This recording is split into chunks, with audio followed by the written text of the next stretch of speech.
పవన్, రీతుల మధ్యలో అభిప్రాయ భేదాలు వచ్చినాయి. సో వీళ్ళలో ఎవరు కరెక్ట్, ఎవరు రాంగ్? సో పవన్ యొక్క ఆర్గ్యుమెంట్ ఏంటంటే, సో మొత్తం అమౌంట్ ఇస్తే నేను గెలిచేవాడిని, సో కెప్టెన్ కంటెండర్ అయ్యేవాడిని అనేది పవన్ యొక్క ఆర్గ్యుమెంట్.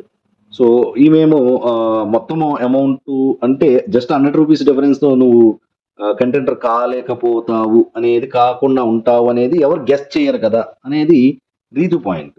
సో ఇక్కడ పవన్ పాపం చాలా రోజుల నుంచి గేమ్ ఆడాలని చూస్తున్నాడు, చాలా ప్రయత్నాలు జరుగుతున్నాడు అతనికి. సో అదృష్టం కలిసి రావడం లేదు పాపం.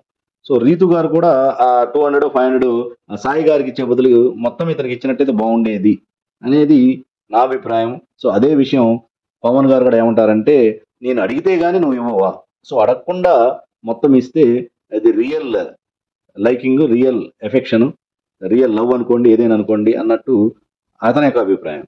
సో ఇక్కడ రీతు గారు ఏంటంటే ఆ సాయికి కొంత అమౌంట్ ఏదో ఇచ్చినట్టుంది.